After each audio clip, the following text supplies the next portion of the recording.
अस्सलामुअलैकुम, मैं हूं ताबिश मीर और आप देख रहे हैं प्रोग्राम खेल कर जीत। कौमी क्रिकेट टीम की कारकर्दगी पर अब जहां सवालात उठ रहे हैं तो इस कारकर्दगी को लेकर बेहतर करने का बेड़ा उठाने वाले पाकिस्तान क्रिकेट बोर्ड की मैनेजमेंट कमेटी के सरबरा उनके मुस्तकबिल के हवाले से भी क्रिकेट के हलकों में इस वक्त बाज़गश जारी है। पाकिस्तान क्रिकेट बोर्ड के चेयरमैन के तौर पर इंतखाबात अब तक नहीं हुए हैं और इस मामले को लेकर जब एक इजलास कराची में हुआ तो इसके बाद कई गायब खबरें सामने आने लगी। ये इजलास मुनक्किद होना था कराची में और पीसीबी के ऑफिशियल्स ने कराची के मकामी होटल में इस तकरीब के अहम इजलास की सदारत पाकिस्तान क्रिकेट बोर्ड के मैनेजमेंट कमेटी के सरबराह ने करनी थी, मगर ना तो ये इजलास हो पाया और आईपीसी की हिदायत के बाद और वज़ीर आज़म की जानिब से दिए गए जो हिदायत थी उसके बाद एक कॉल रिसीव हुई और उस कॉल के बाद अपने मुकर्रर वक्त से 1 घंटे पहले इस इजलास को जो है मुलतवी कर दिया गया और इसके बाद कोई तफसीलात सामने नहीं आई।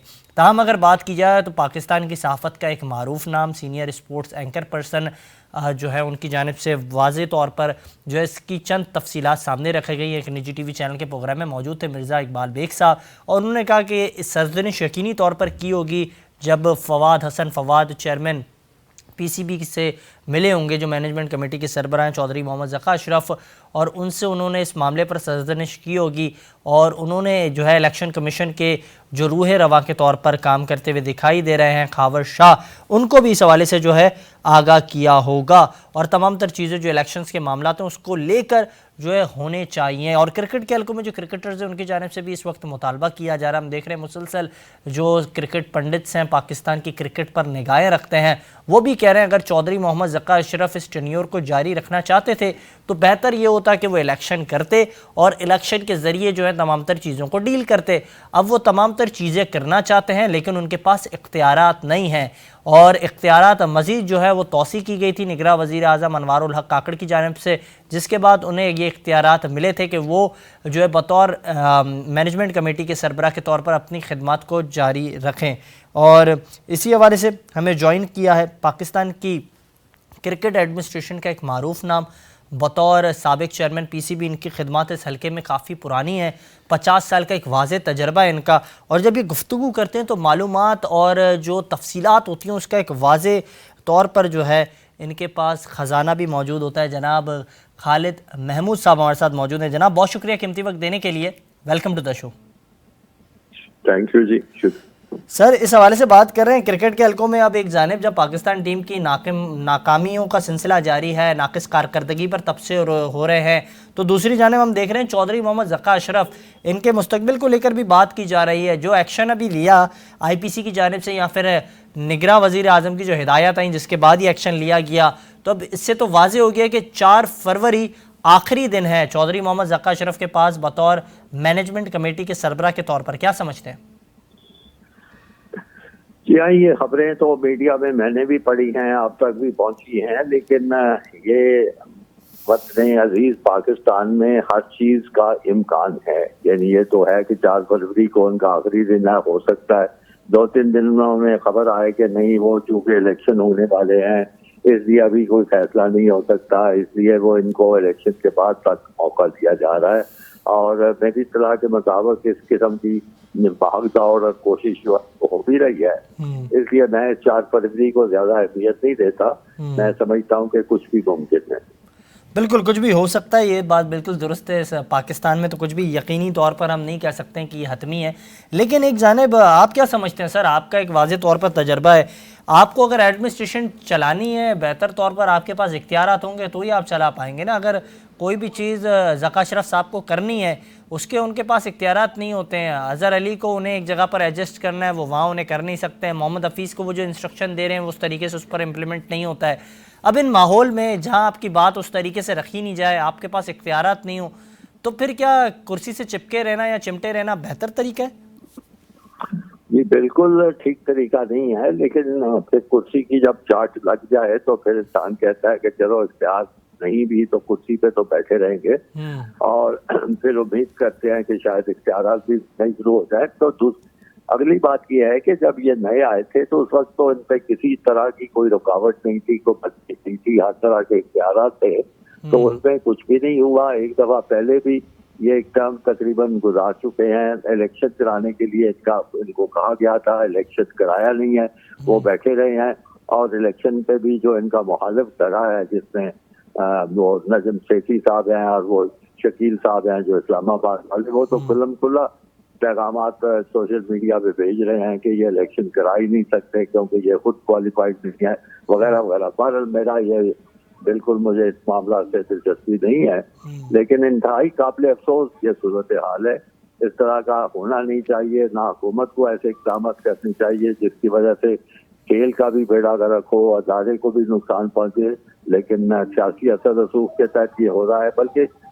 मीडिया भी इस बात को ज्यादा कोई उछालता नहीं है। देखिए, ये दो हजरात जो है, इनकी खाना जंगी आज की बात नहीं है, बड़े अच्छे से चल रही है और हुकूमत भी देख रही है, तमाशा, मैं कहूँगा तमाशा देख रही है।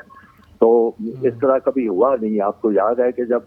पहले लोग आते थे तो बड़े बाइज्जत तरीके से आते थे। जो कॉम्पिटेंट अथॉरिटी थी या हुकूमत वक्त उस जमाने में सदर पाकिस्तान होते थे,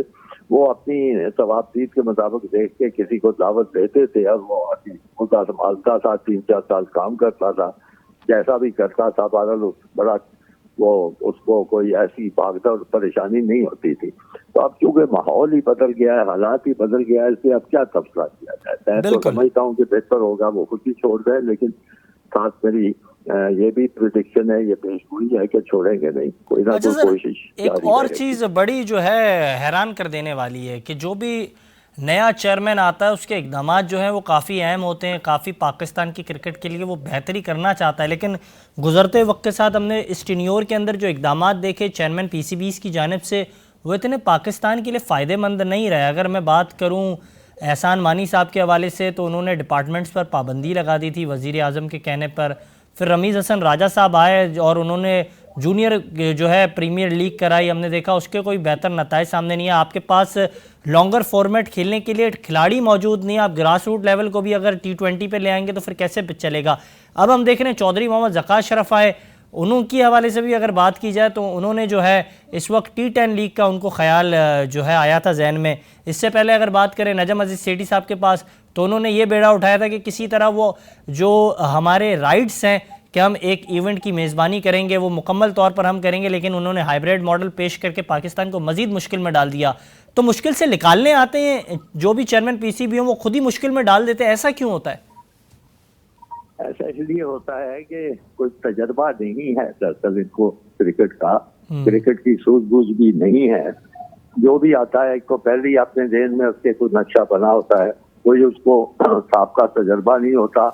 वो यानी नई से नई बात लाने की कोशिश की जाती है इस ख्याल से कि मेरा कोई अछूता ख्याल जो है वो मैं कौम के सामने लाऊंगा, लोगों के सामने लाऊंगा, क्रिकेट के शायकीन के सामने लाऊंगा और मेरी बड़ी वाहवाह हो जाएगी। वो वाहवाह करते, अब ऐसे तो नहीं हो सकता कि आप मसलन सर्दी में कोई मलमल का कुर्ता पहन के निकल आए वाहवाह कराने के लिए, वो तो जागताई होगी ना। तो इस तरह की वाहवाह की जो कोशिशें हैं उनमें से कोई भी कामयाब नहीं हुई है, बल्कि क्रिकेट को भी नुकसान हुआ है और इनको अपने आप को भी नुकसान हुआ है। तो ये नई चीजें हैं। अच्छा सर, मीडिया के सामने तो काफ़ी कॉन्फिडेंस दिखाते हैं जो भी चेयरमैन पीसीबी हो। अगर मैं बात करूं चौधरी मोहम्मद ज़कात शरफ के हवाले से, उन्होंने भी कहा कि जो मेरे इकदाम होंगे उनसे टीम बेहतर होगी। नताइज भी बेहतर नहीं हो रहे, ना अंदरूनी मामलात बेहतर हो रहे हैं, ड्रेसिंग रूम के माहौल से मुतालिक भी खबरें शह सुर्खियाँ बन रही हैं। उससे पहले अगर नजम अजीज सेठी साहब के हवाले से बात करें तो उन्होंने भी कॉन्फिडेंस का तो इज़हार किया था, लेकिन जब उनका कॉन्फिडेंस सामने आया तब तक हम जो है हाइब्रिड मॉडल का सामना कर रहे थे। तो अब ये जो कॉन्फिडेंस होता है, ये कॉन्फिडेंस सिर्फ मीडिया के सामने आने तक ही महदूद होता है? क्योंकि खिलाड़ियों से मुतालिक जो खबरें अब चौधरी मोहम्मद ज़कात शरफ साहब से मुतालिक भी सामने आ रही हैं। बताया जा रहा था कि ऑस्ट्रेलिया में जब वो मेलबर्न में खिलाड़ियों से मिले तो खिलाड़ी भी उन्हें आंख दिखाने लगे। तो ऐसा क्यों हो जाता है कि खिलाड़ी उनकी बातें नहीं मानते, नाखुश रवैया खिलाड़ियों की जानिब से आता है? मुझे ये समझ नहीं आती कि अब आप देखिए ऑस्ट्रेलिया में जो ग्रुप गया था और आप न्यूजीलैंड में है,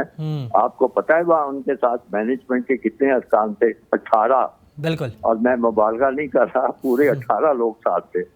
और हर किस्म का जो भी ओहदा सोचा जा सकता है, जो भी कभी किसी भी क्रिकेट बोर्ड में वैसा होता है, वो तमाम के तमाम लोग। अब 18 भेजने के बाद अगर फिर भी चेयरमैन क्रिकेट बोर्ड को जाकर और उनकी हौसला अफजाई करती हैं और उसकी रहनुमाई करती हैं और उनसे मशावरत करती हैं, तो ये सारी की सारी फिर एक मजा का खेज बात ही है ना। ये तो एक लतीफा ही है कि 18 भी काफी नहीं, अब यहाँ से एक और साहब आ रहे हैं, बड़ी सीधी सी बात है। वो भी खैर तमाशे के लिए निकलते हैं, निकल जाते हैं, वो खिलाड़ियों से मुलाकात का भी बहाना बन जाता है। जाहिर है खिलाड़ी भी बड़े दिल गिरफ्ता होते हैं, उनको अपनी मुश्किलात नजर आ रही होती है, तो वो उनसे क्या उनकी बात सुनेंगे, क्या समझेंगे। अच्छा सर, एक मौजू काफ़ी जो है इस वक्त ज़ेरे बहस है, जिस पर तबसरे किए जा रहे हैं, गुफ्तगू हो रही है, लोग अपने ओपिनियन शेयर कर रहे हैं। वो चौधरी मोहम्मद ज़का अशरफ साहब की ऑडियो है जिसमें वो कह रहे हैं कि मैंने बाबर आजम को हटाया है, ना सिर्फ बाबर आजम को हटाया है, एक लॉबी को मैंने ख़त्म किया है। और वो क्रिकेट एजेंट तला रहमानी की लॉबी थी, लेकिन इसके बाद चौधरी मोहम्मद ज़का अशरफ ने खुद ने नायब कप्तान मुकर्रर किया मोहम्मद रिजवान को, और वो जो है उस कॉर्पोरेशन के डायरेक्टर हैं। तो लॉबी को उन्होंने ख़त्म किया या फिर वापस से उस लॉबी को मुतारिक कराया है पाकिस्तान क्रिकेट बोर्ड के अंदर या फिर क्रिकेट टीम में? लॉबी मुझे नहीं पता कौन सी खत्म हुई है। बज़ाहिर इस वक्त लगता है कि टीम में कोई इत्तेफाक नहीं है, कुछ जगह बंदियां हैं, किसी को भी यकीन नहीं है कि वो कब खेलेगा, कितना खेलेगा, किस पोजीशन पे खेलेगा। बड़ी मुकम्मल किस्म की गैर यकीनी की सूरत हाल है। अब उसका घेरा किसके साथ से बांधा जाए, ज़का अशरफ साहब के साथ से, या जो क्रिकेट बोर्ड में बड़े अरसे से पुराने ओहदों पे बैठे हैं उनका किया जाए। मेरा ख्याल है कुछ बहुत ही अजीब किस्म की खिचड़ी पकी हुई है, इस पे तो तबसरा करना भी बड़ा जान जोखों का। अच्छा सर, खालिद साहब जाते जाते आखिरी सवाल आपसे करूंगा। आपने देखा तबसरा इस हवाले से कर रहे थे और खालिद महमूद साहब गुफ्तगू कर रहे थे और उन्होंने गुफ्तगू के दौरान फ़ोन कॉल जो है कट कर दिया, मुश्किल सवाल हुआ और इसके बाद उन्होंने भी सवाल का जवाब नहीं दिया। हैरानगी है इस बात पर। लेकिन दूसरी जानिब अगर बात की जाए पाकिस्तान क्रिकेट टीम के हवाले से, पाकिस्तान क्रिकेट टीम इस वक्त अपनी नाकामियों का सफ़र जारी रखी हुई है। पाकिस्तान क्रिकेट टीम के नाकामियों के सफ़र का आगाज़ एशिया कप से हुआ। जब पाकिस्तान टीम एशिया कप में पहुंची तो पाकिस्तान टीम नंबर 1 टीम बनकर पहुंची थी, लेकिन जब इस इवेंट से बाहर हुई तो नंबर 4 टीम थी। और इसके बाद पाकिस्तान टीम के वर्ल्ड कप में भी सफ़र जो है अगर मगर पर जा पहुंचा और इसके बाद पाकिस्तान टीम को ग्रुप राउंड के अंदर इंग्लैंड ने शिकस्त दी, जो मुसलसल तबातुर के साथ शिकस्त का सामना कर रही थी। ताहम पाकिस्तान टीम अब जो है 78 डेज़ हो गए हैं और अब तक कोई भी बैनुल-अक़वामी मुकाबला नहीं जीती है। ऑस्ट्रेलिया के हाथों वाइट वॉश होने के बाद अब पाकिस्तान को ये ख़तरा मंडला रहा है कि क्या कीवीज़ की सरज़मीन पर भी शाइनों को वाइट वॉश होना पड़ेगा, जिसके हवाले से पाकिस्तान टीम आज T20 खेल रही थी, जब पाकिस्तान टीम ने पहले बल्लेबाजी का मुजाहरा करते हुए 5 विकेटों के नुकसान पर 158 रन बनाए, 159 रन का हदफ दिया। शाहीन शाह अफरीदी ने आगाज़ में शानदार गेंदबाजी का मुजाहरा करते हुए 3 खिलाड़ियों को पवेलियन की राह दिखाई, लेकिन इसके बाद उनका किसी गेंदबाज ने साथ नहीं दिया। जिसके बाद जब प्रेस कॉन्फ्रेंस करने शाहीन शाह अफरीदी से कबल हमने देखा कि उन्होंने जिस अंदाज से गेंदबाजी का मुजाहरा किया, तो इससे मुतालिक भी गुफ्तगू करते हुए हमने देखा कि नायब कप्तान ने कहा कि शाहीन शाह अफरीदी ने शानदार गेंदबाजी का मुजाहरा किया है। लेकिन इससे कबल मैच ख़त्म होने के बाद जो है कौमी क्रिकेट टीम के कप्तान शाहीन शाह अफरीदी गुफ्तगू करने आए और उन्होंने कहा कि पाकिस्तान टीम ने 170 रन का टारगेट सेट करने की कोशिश की थी, वहाँ हम नाकाम हुए। कई ऐसे मौके थे मैच जीतने के जो हमने ज़ाया किए। इसके बाद नायब कप्तान ने गुफ्तगू करते हुए प्रेस कॉन्फ्रेंस के दौरान कहा कि जिस अंदाज से पाकिस्तान टीम ने परफॉर्मेंस का मुजाहरा किया है, हम कॉम्बिनेशंस को ट्राई कर रहे हैं। यकीनी तौर पर ऐसा लग रहा है कि जो ओपनिंग पेयर बाबर और मेरा तोड़ा गया उसका कोई बेहतर फ़ायदा नहीं हो रहा है, उससे पाकिस्तान टीम को नुकसान हो रहा है। देखिए बिल्कुल आप ये कह सकते हैं कि नुकसान हुआ है, क्योंकि अभी बहुत सी ऐसी चीज़ें इसमें नुकसान मैंने पहले कहा है कि नज़र आएंगे आपको। जैसे आप अगर हमारी ओपनिंग पेयर पे बात कर रहे हैं तो मैंने आपको पहले भी कहा है कि मैनेजमेंट कप्तान की भी हमारी से बात हुई है, हफीज़ भाई की बात हुई है, मगर मैं आपको ये कह सकता हूँ कि यहाँ पे बाबर भाई का बड़ा दिल है। हम दोनों ने एग्री किया था कि कोई इश्यू नहीं, जब जिस तरह आप लोग चीज़ों को देखना चाहते हैं वो कर ले, देख लें। क्योंकि देखिए मुश्किल ये होता है क्योंकि आप बहुत सी चीज़ों को जब तोड़ते हैं और पूरी पाकिस्तान की आवाम इसी को देखती है कि यार हमारी एक चीज़ अच्छी जा रही थी, मगर हमारे जो मेरे ख्याल से मैनेजमेंट ने भी ये देखा कि इसमें से क्या बेस्ट निकाला जा सकता है। अगर आप हफीज़ भाई की बात देख ले, शाहीन शाह की बात देख ले, ऐसा उन लोगों ने ऐसा कभी नहीं कहा कि आगे आप लोग नहीं होंगे या आगे आप ऐसी चीज़ें नहीं होगी। वो कह रहे हम देख रहे हैं अगर हमें कोई बेस्ट मिल सकता है तो मिल सकता है, नहीं तो ऐसे आप लोग ऑलरेडी आप लोगों ने इतना परफॉर्म किया हुआ है तो ऑलरेडी हमारे पास आप हो, ये चीज़ें ये बात हो चुकी है। जहाँ एक जानिब नायब कप्तान अपनी परफॉर्मेंस की वजह से जो सवालात उठ रहे थे उन पर और उनकी कारकर्दगी को लेकर भी बात की जा रही थी, तो आज उन्होंने जहाँ 90 रन की इनिंग्स खेली तो इसके बाद उनसे सवाल हुआ कि आज आप अपनी 100 करने में नाकाम हो गए, जिस पर उन्होंने कहा कि मैं पाकिस्तान के लिए खेलता हूँ, अपनी 100 के लिए नहीं खेलता हूँ। कोशिश होगी कि नौजवान खिलाड़ियों को जिनको मौका दिया जा रहा है, ख़ास तौर पर मेरी भी ख्वाहिश है कि साइम अयूब एक अच्छे बल्लेबाज हैं, कॉन्फिडेंस उनमें मौजूद है। मैं चाहता हूँ कि साइम अयूब भी एक बड़ी इनिंग्स खेलें और इसकी मैं भी तमन्ना रखता हूँ। मगर जो चीज़ें हो रही है इस टाइम, उसके थ्रू ये मेरे ख्याल से चीज़ें परफेक्ट जा रही है उसके थ्रू, क्योंकि आप एक चीज़ फाउंड जब ढूंढ रहे हैं ना, पूरी दुनिया देखिए, वर्ल्ड कप से पहले आप न्यूजीलैंड की टीम देख लें, ये बांग्लादेश की वो हार के आई है, ऑस्ट्रेलिया हारी है, वहाँ पे बहुत सी टीमें बांग्लादेश में जाके हारी है, कहीं पे जाके हारी है, कहीं मुख्तलिफ जगहों पे जाके ऐसे हारी है कि आपको समझ में नहीं कि यार ये यहाँ पे 3-0 से हार गई है, क्योंकि वो इस ढूंढ में होते हैं कि हमारी कम्बिनेशन कैसे बेस्ट हो सकती है। तो यहाँ पे मैं अगर हार को, मुझे तो पर्सनली पसंद नहीं, दर्द होता है इसके लिए, मगर हमारी जो मैनेजमेंट कप्तान जिस ट्रैक पे जा रहे हैं, जिस चीज़ की फाउंड कर रहे हैं, मैं उसकी बात कर रहा हूँ, जिस चीज़ की फाउंड कर रहे हैं उस हिसाब से बिल्कुल बेस्ट फिलहाल जा रहे हैं। कि हम हर मैच में तो यही आते हैं अल्हम्दुलिल्लाह कि देखो, पहले भी कहा कि हार बर्दाश्त नहीं है, फिर इंशाल्लाह वो डिफरेंट होगा, अल्लाह ने चाहे जिस तरह ये था, मगर ऐसे जब आप टीम की ऊपर नीचे कम जुड़े हुए दिल नहीं होते तो रिजल्ट ऐसे ही आते हैं, क्योंकि फिलहाल आपको पहले कहा कि कम्बिनेशन नहीं बनी, इस टाइम बनने की कोशिश हो रही है। जहाँ तक यंगस्टर, आप यंग चीज़ की बात कर रहे हैं, तो जिस तरह सैम को मौका मिला है, हाँ उसकी बड़ी इनिंग्स नहीं लगी, ये मैं कह सकता हूँ, उसकी बड़ी इनिंग्स नहीं लगी जो जिस चीज़ की हम सबको तमन्ना है और इंतज़ार में, मगर आप जितने भी उसके बॉल देख लो, जिस कॉन्फिडेंस से वो खेल रहा है, वो एक डिफरेंट चीज़ सबके सामने आई हुई है। हाँ,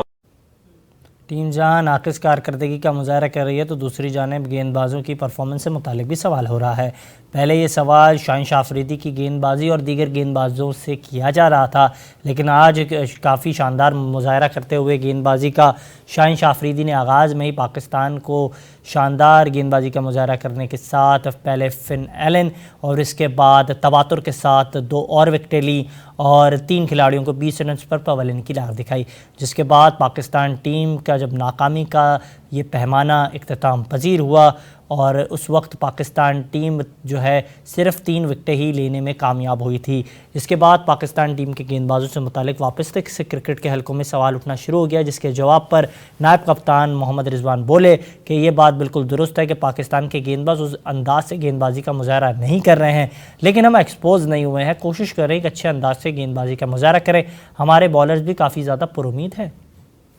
बॉलर्स के पास विकेटें नहीं आ रही, सबसे सवाली निशान हमारे पास ये है, क्योंकि उनकी बॉलिंग देख के लिए उसमें विकेटें नहीं आ रही। और मुझे टेक्निकली तो इस पर मैं कह नहीं सकता, यहाँ पे मुझे नहीं पता, क्योंकि हमारे पास कभी उमर भाई आए तो उससे पूछ लीजिएगा कि यार क्या रीज़न है इसका। मगर मुझे जो लगता है, जिस तरह अगर आप मिडल 7 to 15 हमारी बैटिंग ले तो इससे पहले विकेटें दे रहे थे, तो यही पे आज थोड़ा सा डिफरेंट हुआ। मगर अभी 7 to 15 देख ले शाइन के आज 3 विकेटें पावर प्ले में मिली, मगर उसके बाद विकेटें नहीं मिली। तो ये एक टेक्निकली कोई मेरे ख्याल से या टेक्निकली हो सकता है, जिसको मुझे मेरे इल्म में फ़िलहाल नहीं है, और मैं ये ऑनेस्टली कह सकता हूँ कि बिल्कुल हमारे पास फास्ट बॉलर की तरफ से विकेटें नहीं आ रही, जिसकी वजह से पूरा प्रॉब्लम हो रहा है। अब सबको लग रहा है कि यार हमारी फास्ट बॉलिंग एक्सपोज हो रही है। इसकी कभी परवाह नहीं होती कि सेंचुरी हो या ना हो, क्योंकि जो टीम की रिक्वायर्ड है थोड़ा सा दरमियान में डिफरेंट लग रहा था जो एक टाइम पे, क्योंकि बॉल ऊपर नीचे और समझ में नहीं आ रहा था। मगर जैसे इफ्तिखार आया, उसने कह रही थी माइंड से चीज़ें निकाल दो कि हम 228 223 से पहले हो।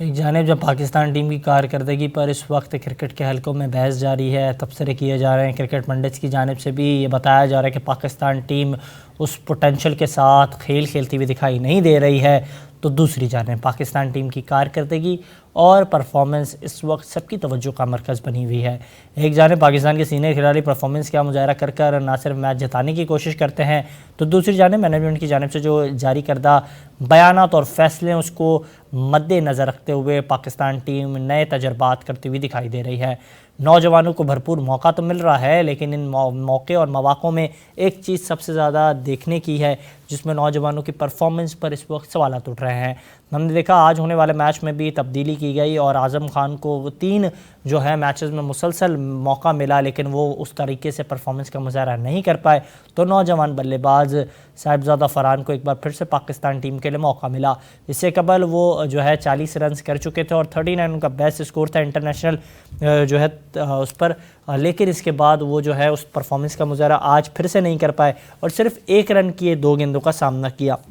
इस वक्त हमें ज्वाइन किया है इन्हीं मामलात पर गुफ्तगू करने के लिए। पाकिस्तान क्रिकेट किस तरीके से बेहतर हो सकती है, क्या टीम प्लान्स होंगे पाकिस्तान टीम के पास, और ये जो ख़तरा मंडला रहा है वाइट वॉश होने का, क्या ये टल सकता है, इन्हीं तमाम तर महरिकात पर गुफ्तगू करेंगे। हमारे साथ बज़रिया ऑडियो कॉल मौजूद है अरफा फ़िरोज़ ज़की साहब, किसी तारीफ़ के मोहताज नहीं, और इस्लामाबाद से हमें ज्वाइन किया है, उस शहर से इन्होंने हमें ज्वाइन किया है जहाँ से लोगों के तकदीर बदलने और तकदीर को जो है बेहतर करने के फ़ैसले किए जाते हैं। जनाब बहुत शुक्रिया कीमती वक्त देने के लिए अरफा फ़िरोज़ ज़की साहब। सर इसी हवाले से बात कर रहा था अरफा साहब, ये काइंडली मुझे बताइएगा, मुसलसल हम देखते हैं आप इस हवाले से अपना तबसरा शेयर करते हैं, बात करते हैं, आज इस बात का वाज़ेह तौर पर इजहार कर लिया, इकरार कर लिया मोहम्मद रिजवान ने कि जो इनकी जोड़ी तोड़ी गई इससे कोई पाकिस्तान टीम के लिए बेहतर फ़ायदा नहीं हो रहा है, और इसको वापस से अगर अपने तर्ज़ अमल के साथ रखना है तो ही नताए जा सकते हैं। क्या समझते हैं नायब कप्तान, ये कह रहे हैं आप?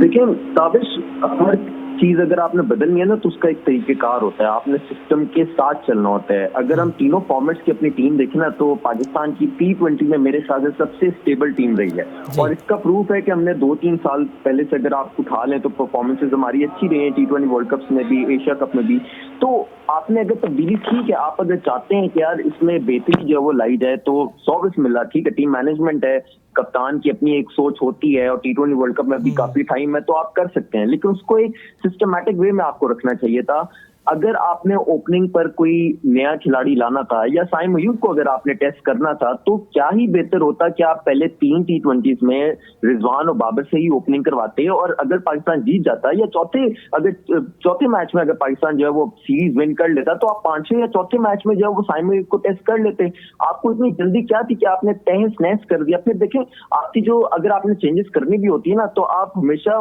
अपनी जो स्टेबल आपकी जो जगह होती है ना उसको साथ लेकर चलते हो। आपका इस टाइम अगर बैटिंग ऑर्डर आप देख लें तो आपके पास सबसे ज्यादा जो स्टेबल कोई जगह थी तो वो ओपनिंग स्लॉट्स थे, जो बाबर और रिजवान आपको एक बेस बनाकर देते थे, लेकिन उन पर ही क्रिटिसिज्म होता था कि जी आपका स्ट्राइक रेट जो है वो बेहतर नहीं है। मैं उस पर काउंटर सवाल करता हूँ नाकदीन को कि यार देखें, हर खिलाड़ी की एक जॉब होती है। बाबर और रिजवान अगर आपको एक ओपनिंग पार्टनरशिप दे रहे हैं, आपके जो पिलर्स हैं उसको मजबूत कर रहे हैं इनिंग्स के, तो फिर फिनिशिंग या मिडिल ऑर्डर या लेट मिडिल ऑर्डर उसका काम है कि वो बेहतर स्ट्राइक रेट के साथ या बेहतर रन रेट के साथ इनिंग्स को फिनिश करे। अब ओपन भी अगर रिजवान और बाबर ने करना है, इनिंग्स भी बिल्ड जो है वो इन्होंने करनी है, स्ट्राइक रेट भी इनका बेहतर होना चाहिए, फिनिश भी इन्होंने करनी है, तो फिर बाकी खिलाड़ी जो है वो क्या कर रहे हैं। तो ये मुझे थोड़ी सी अजीब बात लगती है, और इस पर टीम मैनेजमेंट को अब सोचना पड़ेगा कि जो उन्होंने ब्लंडर ये किया था साइम अयूब पर भी मेरे ख्याल से उन्होंने प्रेशर डाल दिया कि वो उस तरह से एक्सपेक्टेशंस या जो बेंचमार्क सेट किया था बाबर और रिजवान ने उस पर वो नहीं उतर पाए, और शायद उन पर ये प्रेशर पड़ गया। और वो टैलेंटेड, हाईली टैलेंटेड खिलाड़ी हैं, उन्होंने डोमेस्टिक में कमाल की उनकी जो है परफॉर्मेंस रही है वाइट बॉल में, लेकिन वो नहीं उसको डिलीवर कर पाए। सर आप क्या समझते हैं अरफा, आप क्या समझते हैं जिस अंदाज से हमारे जो सीनियर खिलाड़ी हैं वो एक अपना एंकर रोल अदा कर रहे हैं, वो आया बाबर हो, आज रिजवान ने भी करके दिखाया, लेकिन दूसरी जानिब और कोई खिलाड़ी इस तरीके से सीनियर खिलाड़ी एंकर रोल नहीं अदा कर पा रहा है, वो इफ्तिखार अहमद की शक्ल में हो, मोहम्मद जो हारिस रऊफ़ की शक्ल में हो, या फिर शाहिन अफरीदी ने आज करके दिखाया, लेकिन हारिस रऊफ़ भी उस तरीके से परफॉर्मेंस का मुजाहरा नहीं कर पा रहे। ताबिश, मैं ना थोड़ा सा बॉलर्स को इसमें एज दूंगा इस सीरीज में, क्योंकि बॉलर्स की इसमें वाकई बड़ी फेंटी लगी है, ना सिर्फ पाकिस्तानी बल्कि न्यूजीलैंड के बॉलर्स की भी लगी है। क्योंकि वजह उसकी यह है कि न्यूजीलैंड के एक तो ग्राउंड्स हैं वो बहुत छोटे हैं, बाउंड्रीज वहां छोटी हैं, अगर पिच की देख लें तो बिल्कुल फ्लैट है, और अगर बॉल जाती है आउटफील्ड पे तो चीरती हुई बाउंड्री की तरफ जाती है। तो हमारे अगर बॉलर्स को मार पड़ी है तो उनके बॉलर्स को भी पड़ी है, लेकिन नो डाउट हमारे बॉलर्स जो है वो T20 स्पेशलिस्ट हैं। ऐसा नहीं है कि न्यूजीलैंड के बॉलर्स जो है वो हमारे लेवल के या हमसे बेहतर है, पाकिस्तान के T20 स्पेशलिस्ट भी बॉलर्स हैं, जमान, हारिस, शाहीन आप देख लें, बाकी भी उसामा मीर या आमिर जमाल, ये सब जो है T20 स्पेशलिस्ट बॉलर्स हैं। मोहम्मद नवाज को आप इंक्लूड कर लें, डेफिनेटली इनकी गलती तो है, लेकिन देखें जो बाबर और रिजवान के अलावा आपने बात की कि बाकी जो खिलाड़ी क्या कर रहे हैं, बैटिंग में क्या कर रहे हैं, यही तो सवाल है कि इफ्तिखार अहमद डोमेस्टिक में कमाल के रन के हम बाहर लगा देते हैं। इस सीजन उनके नेशनल टीम तो में बेहतरीन उनकी परफॉर्मेंस रही थी, लेकिन इंटरनेशनल क्रिकेट में जाकर उनको पता नहीं क्या हो गया। आजम खान जो बेहतरीन उनकी एक फिनिशिंग और जो तो क्या समझते हैं अरफा, जाते जाते आखिरी सवाल आपसे लूंगा, क्योंकि आप जो बातें कर रहे हैं इससे तो